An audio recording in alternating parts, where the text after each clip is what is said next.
Only believe, only believe. దేవుని నామానికి మహిమ కలుగును గాక. హల్లెలూయా. మరి ఈ సమయంలో మరి వాక్య సమయాన్ని ఇచ్చినటువంటి దైవ సేవకులకి మరి ప్రభువైన యేసుక్రీస్తు నామమున శుభాలు తెలియపరుస్తున్నాను. అలాగే నా తోటి దైవ సేవకులందరికీ కూడా నా వందనాలు తెలియపరుస్తున్నాను. మరి సమయం తక్కువగా ఉన్నది కాబట్టి చిన్న లేఖన చదువుకుందాం. మత్తయి సువార్త 24వ అధ్యాయము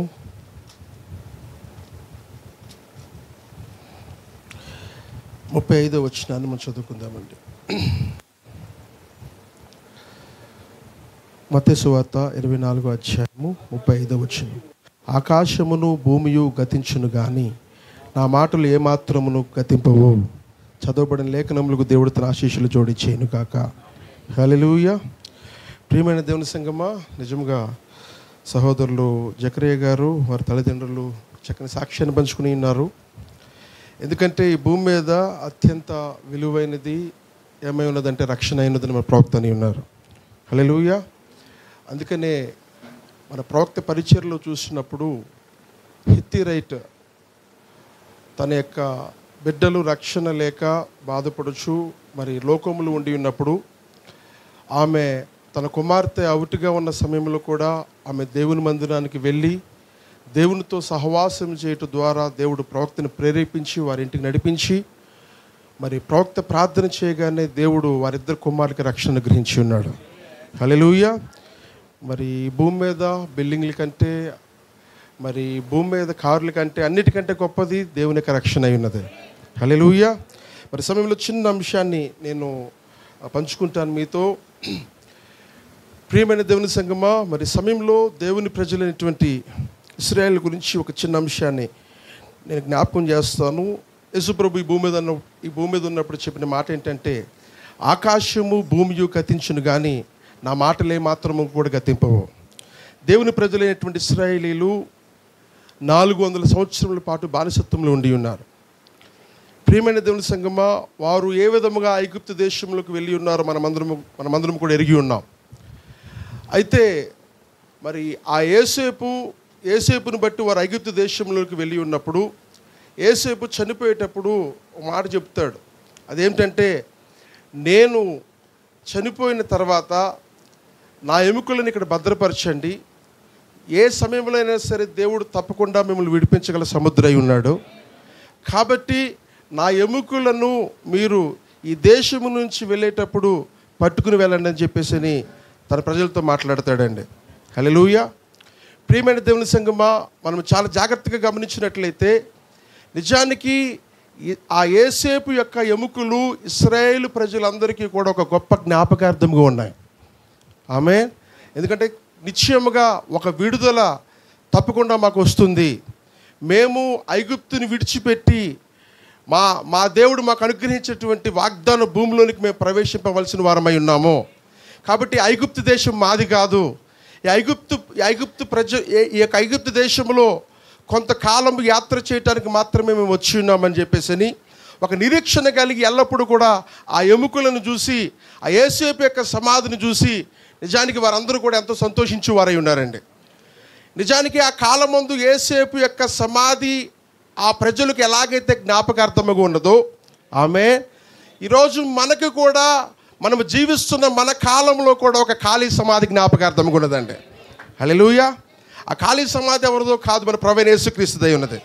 ఆమె భూమి మీద దేవుళ్ళుగా పిలువబడిన వారందరూ కూడా వచ్చి ఉన్నారు, జీవించి ఉన్నారు, చనిపోయి ఉన్నారు. ప్రియమైన సంగమా, కానీ ఏ ఒక్కరికి నిరీక్షణ లేదు. కానీ ప్రియమైన సంగమా, మనకి ఒక అమూల్యమైనటువంటి నిరీక్షణ, ఒక అమూల్యమైన జ్ఞాపకార్థం ఇచ్చిన దేవుడు ఈ ప్రపంచంలో ఎవరైనా ఉన్నారంటే ఆయన ప్రభువైన యేసుక్రీస్తు మాత్రమే ఉన్నాడు. హల్లెలూయా. అందుకని మన ప్రవక్త అన్నారు, ఈ భూమి మీద జ్ఞాపకార్థం అన్నది ఒక మహా గొప్ప సంగతి అన్నాడండి. ఆమేన్.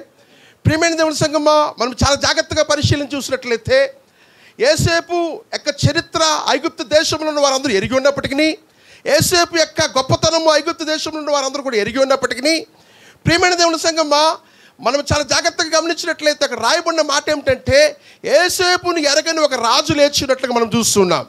ఆమేన్. ప్రియమైన సంగమా, నిజానికి యేసేపును ఎరగని రాజు కాదండి, యేసేపును తృణీకరించిన రాజులు వేసి ఉన్నాడు. ఆమె యేసేపును తృణీకరించిన రాజులు వేసి ఉన్నాడు. ఈరోజు నిజానికి యేసు ప్రభు వలె రుజువుపరచబడిన దేవుడి ప్రపంచంలో ఎవరు లేరు. ఆమె యేసు ప్రభు వలె గొప్ప కార్యం చేసిన దేవుడి ప్రపంచంలో ఎవరు లేరు. చరిత్రకారులు ఆయన గురించి సాక్ష్యం ఇస్తూ ఉన్నారు. ఆయన గురించి ఒక ఖాళీ సమాధి సాక్ష్యముగా ఉన్నది. ఆయన గురించి ఖాళీ సమాధి ఒక రుజువుగా ఉన్నది. ఆమె ప్రియమైన ఒక మంచి జ్ఞాపకార్థముగా ఉన్నది. కానీ ఈరోజు ప్రియమైన సంగమా, మనం లోకమును చూసినట్లయితే యేసుక్రీస్తుని ఎరగని జీవితమును ఈరోజు అనేక మంది కలిగి ఉంటున్నారండి. అదే మనకి చాలా పెద్ద సమస్య అయి ఉన్నది. నిజానికి ప్రియమైన సంగమా, యేసుక్రీస్తుని కనుక తృణీకరించినట్లయితే, యేసుక్రీస్తుని కనుక ఎరగనటువంటి ప్రజలుగా మనం జీవించినట్లయితే ఏ విధముగా వాగ్దాన భూమిలోకి మనం వెళతాం? అందుకని యేసు ప్రభు అంటున్నాడు, నన్ను ప్రేమించు వారు నా ఆజ్ఞలను గైకొందురు. హల్లెలూయా. ఈ భూమి మీద మన జీవితం కంటే, అందుకని యేసు ప్రభు ఉన్నాడు, శాస్త్రుల పరిశీలన అడుగుతున్నాడు, అయ్యా ప్రధానమైన ఆజ్ఞ ఏమిటి? నీ పూర్ణ హృదయముతో. ఆమె అందుకని ప్రకటనలో రాయబడిన మాట ఏమిటంటే, ప్రేమైన సంగమా, వారు ప్రాణములను కూడా లెక్క చేసిన వారు గారంటండి. పూర్ణ హృదయం అనగా మన ప్రాణము కంటే దేవుని ఎక్కువగా మనం ప్రేమించవలసిన వారమై ఉన్నాం. హల్లెలూయా. మన ప్రాణము కంటే ఎక్కువగా మనం దేవుని ప్రేమించినప్పుడు నిశ్చయముగా మన సహోదరులు చెప్పినట్లుగా ప్రియమైన సంగమా, మధ్యాకాశంలోకి దేవుడు వచ్చినప్పుడు ముందుగా మృతులైన వారు మొదట లేస్తారు. ఆ మీద సజీవులమై నిలుచుండు మనము వారితో కలిసి ఏకాంతముగా, వారితో కలిసి ఏకముగా ప్రభువుని ఎదుర్కొంటూ మధ్యాకాశంలోకి వెళ్ళి వారమై ఉన్నామని. ఆమె ఈ భూమి మీద రుజువుపరచబడినటువంటి మార్గము, రుజువుపరచబడిన మతం ఏదైనా ఉన్నదంటే అది క్రైస్తత్వమై ఉన్నది. కాబట్టి ఈరోజు క్రీస్తు వలె జీవించడానికి మనం ప్రయాసపడదాం. క్రీస్తు వలె ప్రేమ సంఘం నడుచుటకు మనం ప్రయాసపడదాం. ఈరోజు కోట పౌలు గారు మన మధ్యలో లేరనే ఒక బాధ ఉన్నది, కానీ ఒక నిరీక్షణ అయితే మనకున్నది. ఎందుకంటే సొలొమోను అంటున్నాడు, ప్రేమైన సంఘమా, ఒకడు 100 మంది పిల్లలను కలిగినను, ఆమె వాడు గనక సరిగ్గా పాతి పెట్టకపోయినట్లయితే ప్రేమైన సంఘమా, వాడు పుట్టకుండడమే వ్యర్థం అన్నాడండి. ఆమె ప్రేమైన సంఘమా, ఈరోజు గొప్పగా జీవించినను, ఎంత గొప్ప జీవితాన్ని కలిగి ఉన్నను, సరిగ్గా పాతి పెట్టబడినట్లయితే నీ జీవితం వృధానేనండి. పునరుద్ధానము దేనిలో ఉన్నదంటే ప్రభువైన యేసుక్రీస్తు నామములోనే ఉన్నది. హల్లెలూయా. ఈరోజు కోట పౌలు గారు ప్రభువైన యేసుక్రీస్తు నామములో పాతి పెట్టబడి ఉన్నారు. ఆమె నిశ్చయముగా వారు లెగుస్తారని ఒక నిరీక్షణ మనకు ఉన్నది. ఆమె కాబట్టి ఈరోజు భూమి మీద నిలిచి ఉండ మనము, ఆమె ఒకవేళ దేవుడి రేపొద్దునే రావచ్చేమో, 6-9 మధ్యాహ్నం వస్తానని చెప్పి ఉన్నాడు. ఆయన రేపే రావచ్చేమో. ఆమె మరి ఆయన వచ్చినప్పుడు ఆయన ఎదుర్కొనే విధముగా మన జీవితం ఉన్నదా లేదానని సరి చేసుకునుచు మనం జీవించబద్ధులమై ఉన్నాము. దేవుడి కొద్ది మాటలు మన హృదయంలో దీవించును గాక. హల్లెలూయా. అసలు చిన్న ప్రార్థన. మహాపరిశుద్ధుడా, జీవాధిపతి, సర్వశక్తిమంతుడా, నిశ్చయముగా ఈరోజు జ్ఞాపకార్థం అనున్నది ఒక మహా గొప్ప సంగతి అయి ఉన్నది. ఈరోజు మేము దేనికి జ్ఞాపకముగా ఉన్నామోనని మమ్మల్ని మేముగా పరిశీలన చేసుకునే భాగ్యాన్ని మాకు దయచేయండి ప్రభువా. నిశ్చయముగా మరి సమయమందు దేవా, పౌలు గారు ఈ భూమి మీద ప్రభువా అవిటితనముతో బాధపడుతున్నప్పటికీ కూడా, అనారోగ్యముతో బాధపడుతున్నప్పటికీ కూడా నిరీక్షణ కోల్పోకుండా విశ్వాసము కలిగి వారు జీవించి ఉన్నారు. అదే ఈరోజు ఒక మంచి జ్ఞాపకార్థమై ఉన్నది ప్రభువా. నిశ్చయముగా ఈరోజు మేమందరమును కూడా ప్రభువా దేవా ఆ జ్ఞాపకాన్ని జ్ఞాపకం చేసుకుంటున్నామంటే అది నీవిచ్చిన జీవితమై ఉన్నది ప్రభువా.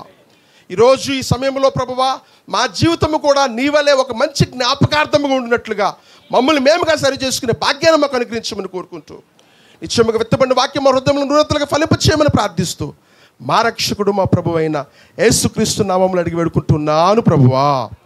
ఆమేన్. గాడ్ బ్లెస్ యు అండి.